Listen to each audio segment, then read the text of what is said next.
At the entrance to a site called Phnom Bakheng, I think is how you pronounce it. It's in the Angkor Wat region. It's not too far from the main Angkor Wat site. What's interesting about this place is that it has an amazing sunset. Well, it's very cloudy today, so we probably won't see it. And also, it's kind of a lot of it's actually carved into the rock, into cliff faces, into the ground. So there's some really interesting stonework that may be on display here. So we're going to go in there and take a look.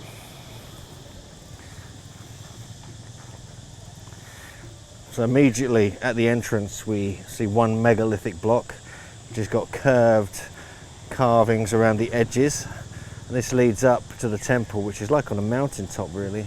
And you can see the lower levels here. They're kind of pretty rough hewn pathways of the sort of conglomerate, sort of basalt type of rock.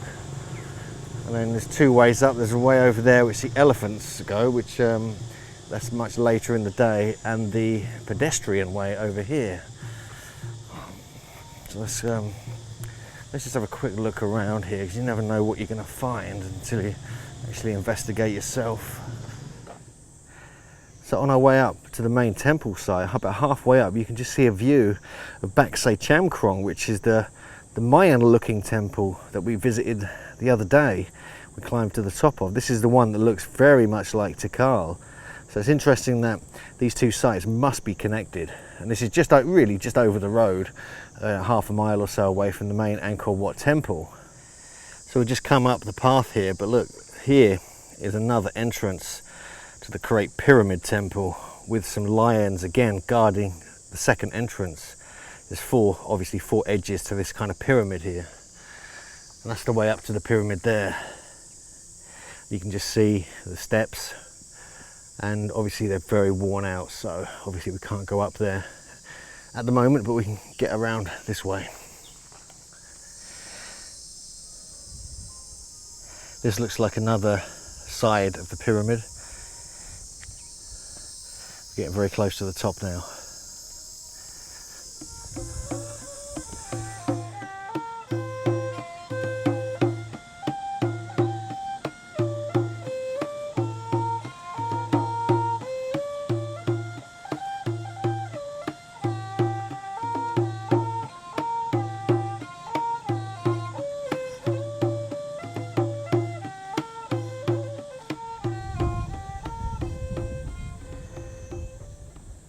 Another keystone cut has been spotted by Marco. I'm just going to zoom in on it to have a good look at it.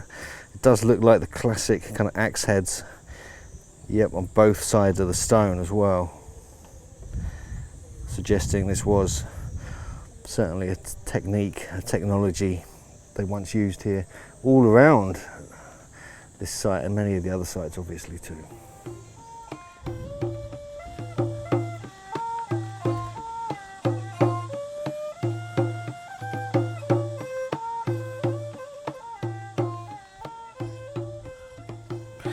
Just over in the distance, behind the tree line, you can actually see the tower at Angkor Wat.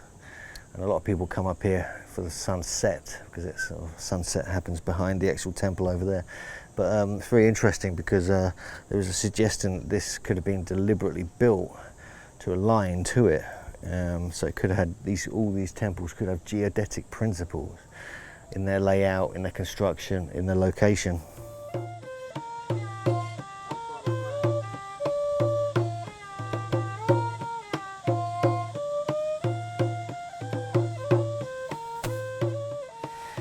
If I didn't say where we were, where would you think this was?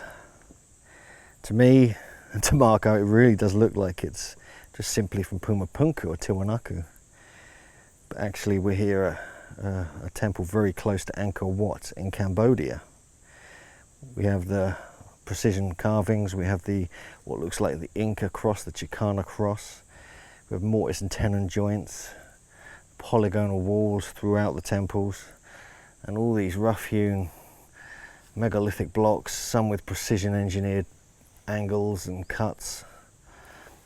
It really is quite a special place.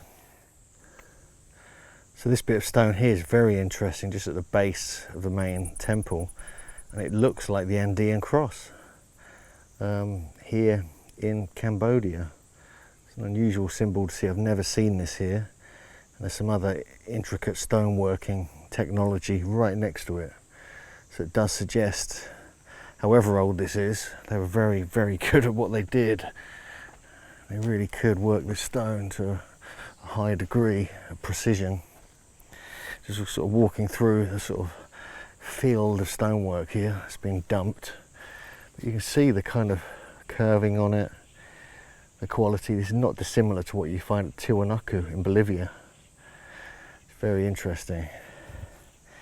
There's a whole load of them just chucked down here. So just on this lower platform is quite interesting here. There's quite a few bits of stonework which show a very high degree of technology. Here's one, you can just see the beautiful cut stone. This is interesting. This is like one solid piece of rock. It's like some kind of altar. Here we have pieces that just look like they could have just been transported from Tiwanaku. This whole area has just got so many of these stones. It's pretty incredible, really. There's even like knobs sticking out the end there, which is what we find in Peru and Egypt. It's like with the channels running out of it. Yes, very, very interesting. Because like all the sites around here, the just sheer magnitude of the temples are simply magnificent. But from what we're seeing here, it doesn't look like they had mortise and tenon joints. So you got, you know, holes, you got protruding bits like that, sort of keyboard button look, and they would sort of fit into each other. You can see more examples down here of how they would do that. Obviously the largest stone here is probably no more than, what, 10 tons, but it's still quite a feat in itself, especially when you consider how difficult it is to construct one of these out of one piece of stone. There's another example of what looks like the Inca cross here in Cambodia. What is this doing here? What symbol is that?